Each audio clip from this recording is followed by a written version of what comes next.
Hi friends, Assalamu alaikum. Welcome back to my channel. Stitches போடும்போது பிகினர்ஸ்க்கு வர ஒரு பெரிய ப்ராப்ளம் இதுதான்.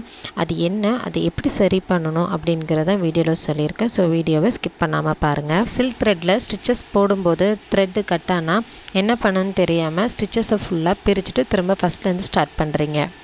இனி அப்படி பண்ணாதீங்க. இப்போ ஸ்டிச்சஸ் போடும்போது இதில் ரெட் அண்ட் எல்லோ அப்படின்னு ரெண்டு வெரைட்டி கலர்ஸில் எடுத்திருக்கேன். ஸோ இப்போ நான் ரெட் கலர் கட் பண்ணிடுறேன். அதாவது சிங்கிள் த்ரெட் கட் ஆயிடுச்சுன்னா என்ன பண்ணணும் அப்படிங்கிறத பார்ப்போம். இப்போ அது கீழே ரிமூவ் ஆயிரும். ஸோ கீழேயும் உங்களுக்கு ஒரே ஒரு எல்லோ கலர் த்ரெட்டு தான் நீங்கள் கீழேயும் பிடிச்சிருப்பீங்க. மேலேயும் ஸ்டிச்சஸில் அந்த எல்லோ கலர் த்ரெட் மட்டும்தான் இருக்குது. இப்போ இந்த எல்லோ கலர் த்ரெட்டை நம்ம எப்போவுமே செயின் ஸ்டிச் போடுற மாதிரி லூப்பை சின்னதாக்கிட்டு அங்கே ஒரு எண்ட் நாட் கொடுத்து கம்ப்ளீட் பண்ணிடலாம். ஸோ சிங்கிள் த்ரெட்டில் எண்ட் நாட் கொடுத்து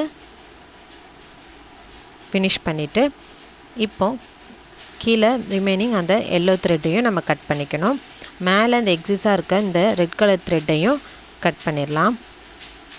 அகெயின் திரும்ப அந்த ரெண்டு கலர் த்ரெட்டுக்கும் நம்ம நாட் போட்டுட்டு திரும்ப ஸ்டார்ட் பண்ணணும். இப்போ பாருங்கள், நீடில் வச்சு நான் எடுத்து காமிக்கிறேன். த்ரெட்டு கட் ஆகாது, பிரிஞ்சும் வராது, நம்ம ஸ்ட்ராங்காக எடுத்தாலும் பிரியாது. இப்போ திரும்ப ஸ்டிச்சஸை கண்டினியூ பண்ணுறதுக்கு த்ரெட்டை வெளியே எங்கேருந்து எடுக்கணும்னா எண்ட் நாட் போட்டிருக்கோம்ல அதுக்கு பக்கத்தில் இருக்கிற ஃபஸ்ட்டு செயின் ஸ்டிச்சுக்குள்ளே நடுவில் நீடில் இன்செர்ட் பண்ணி த்ரெட்டை வெளியே எடுத்துக்கணும். அடுத்து ஒரு லாக் ஸ்டிச், அதுக்கு அடுத்து இருக்கிற செயின் ஸ்டிச்சில் ஒரு லாக் ஸ்டிச் கொடுத்துட்டு அகெயின் நம்ம டவுன்வர்ட் டைரெக்ஷனில் ஸ்டிச்சஸை போட ஆரம்பிக்கலாம். இந்த மாதிரி தான் எந்த ஷேப்ஸில் எந்த ஒர்க் பண்ணாலுமே உங்களுக்கு சிங்கிள் த்ரெட் கட் ஆனால் இந்த மெத்தடு தான் யூஸ் பண்ணணும். இப்போ அந்த மாதிரி எக்ஸிஸாக ஏதாவது த்ரெட்டு உங்களுக்கு வெளியே தெரிஞ்சிச்சுன்னா நீங்கள் நீடில் கீழே அடியில் இன்சர்ட் பண்ணி அதை எடுத்து விட்டுக்கோங்க. ஸோ உங்களுக்கு நீட்டான ஒரு ஃபினிஷிங் கிடைக்கும். அடுத்து ரெண்டு த்ரெட்டுமே கட்டானால் என்னென்னு பண்ணலான்னு பார்க்கலாம்.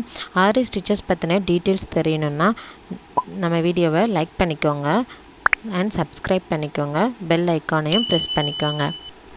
இப்போ இந்த இடத்துல டபுள் த்ரெட்டையும் நான் கட் பண்ணிக்கிறேன். கட் பண்ணிவிட்டு கீழே இருக்கிற த்ரெட்டை பிடிச்சி வெளியே எடுத்துருங்க. அதை நாட் போட்டு வச்சுக்கோங்க ஸ்டிச்சஸை கண்டினியூ பண்ணுறதுக்கு. இப்போ மேலே இருக்க த்ரெட்டையும் அந்த லூப்லேருந்து எடுத்துகிட்டு இந்த த்ரெட்டையும் நம்ம கீழே பிடிச்சி தான் எடுக்க போகிறோம். ஸோ எடுக்கும்போது நம்ம ஃபோர்ஸாக ஸ்பீடாக பிடிச்சி இழுத்துறாதீங்க. அப்படி நீங்கள் இழுத்திங்கன்னா எல்லா ஸ்டிச்சஸுமே பிரிஞ்சிரும். கீழே கொஞ்சம் த்ரெட்டு நம்ம கையில் பிடிக்கிற அளவுக்கு த்ரெட்டு இருக்கணும். அப்படி இல்லைன்னா ஒரு 2 செயினை நம்ம ரிமூவ் பண்ணணும். அப்படி ரிமூவ் பண்ணும்போது நீங்கள் பிடிச்சி இழுத்திங்கன்னா ஸ்பீடாக இழுத்திங்கன்னா எல்லாமே ரிமூவ் ஆயிரும். அதுக்கு என்ன பண்ணால் நம்ம நீடில் சென்டரில் இன்சர்ட் பண்ணிக்கோங்க. அந்த செயின் ஸ்டிச்சு சென்டரில் இன்சர்ட் பண்ணி அப்படி வச்சுக்கோங்க. இப்போது நம்மளுக்கு வேணுங்கிற அளவுக்கு ரிமூவ் பண்ணிட்டோன்னா அதுக்கு மேலே அது ரிமூவ் ஆகாது. அகெயின் இங்கேருந்து ஒரு செயின் ஸ்டிச் கொடுங்க. கீழே உங்களுக்கு த்ரெட்டு இருக்கும். இப்போ அந்த த்ரெட்டை பிடிச்சிட்டு நீங்கள் நார்மலாக எப்போவும் செயின் ஸ்டிச் போடுற மாதிரி போட்டுக்கோங்க. அதாவது எண்ட் நாட் போடுற அளவுக்கு போட்டுட்டு எண்ட் நாட் போடுறதுக்கு கீழே த்ரெட்டை கையில் வச்சுக்கோங்க. இப்போ இந்த இடத்துல எண்ட் நாட் போட்டு கம்ப்ளீட் பண்ணிடலாம். கீழே ரிமைனிங் உங்களுக்கு த்ரெட்டு இருந்துச்சுன்னா அதை நீங்கள் கட் பண்ணி விட்டுருங்க.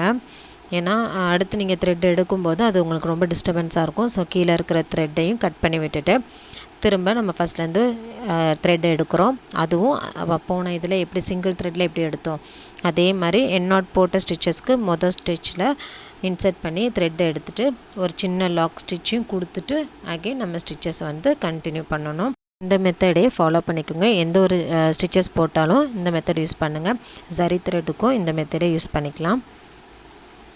ஃப்ரெண்ட்ஸ், நெக்ஸ்ட் வீடியோவில் பார்க்கலாம். அதுக்கு முன்னாடி நம்ம சேனலை மறக்காமல் சப்ஸ்கிரைப் பண்ணிக்கோங்க அண்ட் லைக் பட்டனையும் ப்ரெஸ் பண்ணிக்கோங்க. நம்ம கிளாஸில் ஜாயின் பண்ணால் ஸ்க்ரீனில் இருக்கிற வாட்ஸ்அப் நம்பருக்கு ஹேண்ட் மெசேஜ் பண்ணுங்கள். தேங்க்ஸ் ஃபார் வாட்சிங்.